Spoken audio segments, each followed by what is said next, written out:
Hi, this is Anna, and this is the Confluence vlogs.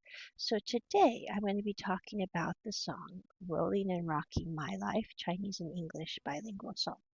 So this song I wrote actually before my second trip to KL. So the interesting thing about it though is the photo that was inspiration for the chibi art cover for this song is actually a photograph taken by a friend of mine of me when I went to KL the first time. So this doesn't technically resemble me completely. My face is normally not that round unless I'm very inflamed. But it kind of is similar to the picture they took of me 3 years ago, actually, now, because I went to KL the first time in 2024 in the summer.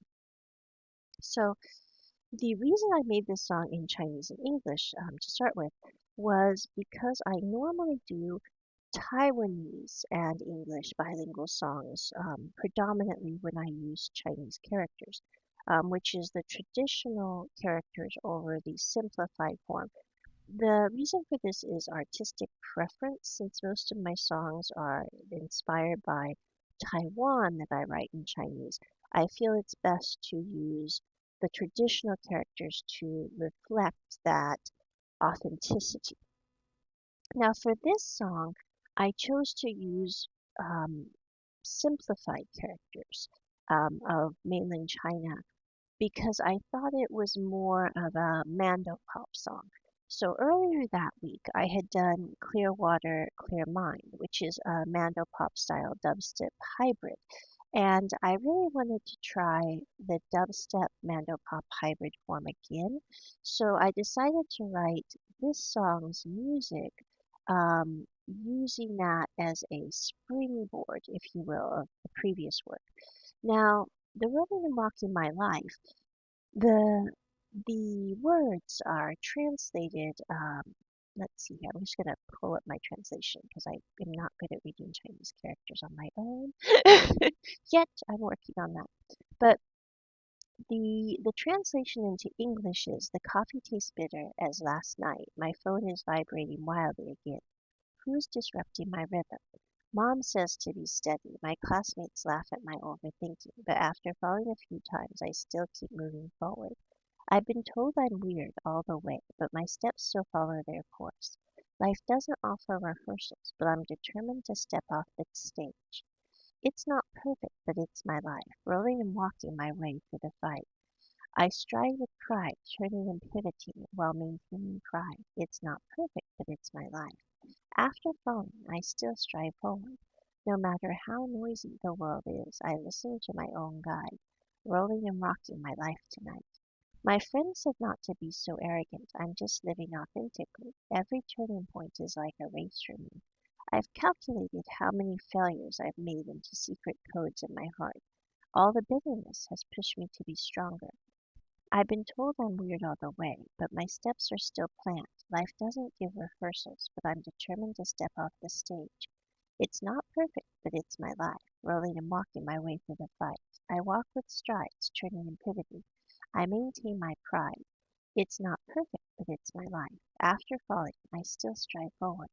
No matter how noisy the world is, I listen to my own guide, rolling and rocking my life tonight. Wind and rain on the left, expectations on the right. Who can decide the present for me? Every step is etched in my mind. This road only has my name written on it. It's not perfect, but it's my life. Rolling and rocking my way through the fight. I walk with stride, pivot, maintain the pride. It's not perfect, but it's my life. After falling, I still strive forward. No matter how noisy the world is, I'll listen to my own guide, rolling and rocking my life tonight. So I wrote this song as inspiration because earlier this last month when I had before writing the song, so about a month before, not quite, I had decided to quit my profession in the educational field and go ahead and finish my business degree. Now, some people were calling me a bit crazy for doing this. I mean, and they're all entitled to their opinion. I totally get that. But the thing is the reason that I chose to make this shift in my career and my educational plans was I had been working about 7 days a week, teaching about 100 students a week for 1 year. I decided to try it for 1 year. And I thought, I'm going to see how I like this, how I do with this, because I'm used to working 7 days a week. That's not uncommon for me. So I was like, it'll be okay. But what I didn't realize is even though I loved being in the educational field, I loved teaching my students, my health didn't really align with the plan. I ended up in the hospital like 7 times. And I counted it up because I had rarely been in the hospital before this job. I think maybe once when I was 7 years old, I ended up in the hospital because I'd been running and I hit my head and had to go get stitches. So I was like, once I hit like the seventh time of being in the hospital, and the doctors again told me, they were like, you have a very strong immune system, but this job is not very advantageous for that immune system. So I was like, I really need to make a shift, make a change. And I decided to go ahead and accept a merit scholarship for some translation work that I had done previously and finish my business degree. The other component to making this decision was I had been studying at half schedule while working 7 days a week. So I had been taking like 22 to 24 credits of classes in the previous year while working the 7 days a week.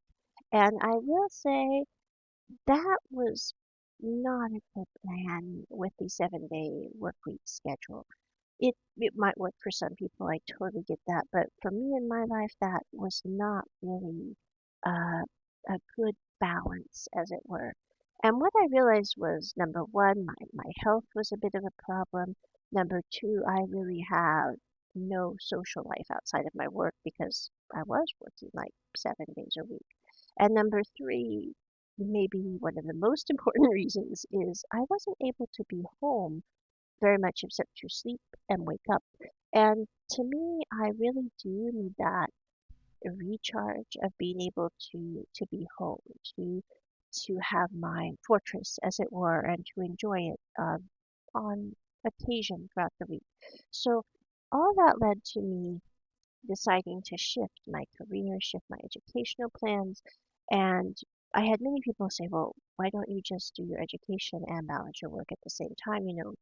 Do fewer classes, whatever. And I was like, no, that's not going to fix this plan. And I remember I was coming back home on a metro and I was thinking about it. I was like, it's not the kind of life everyone in their 30s would have, definitely. And it's very different than where I grew up and what my parents would have gone through at my same age. So, and also my grandparents, I'm like, this would not have been what they were doing in their 30s. But the other thing is this time that we live in, 2026, is not the same as our parents and grandparents. I mean, the current situation globally, the inflation, the deflation, the rising cost of living, the rising cost of housing. This isn't exactly the same as our parents and grandparents' generation. And so I think that trying to compare and contrast between those times and seasons and our time and season is not really a good exercise, if you will. And I think that everyone in their own life, we roll and we rock our lives in the way that we feel is best for us and also for those we care about, both now and in the future. And I think that in a way, that's what this song is about. It's about we might not always do what the culture or what our peers might think is best, but that's really not the point. The point is to be honest and transparent with ourselves and to live our lives with authenticity. I think in many ways that's why I really appreciate the show, The Secret Life of Walter Mitty, because it's an over dramatization, of course. It's very dramatic in parts, but it's very true in catching how wild and wonderful our one life can be, as Mary Oliver once said. So I think that in many ways, our lives are precious and we need to think about how we will unlock them.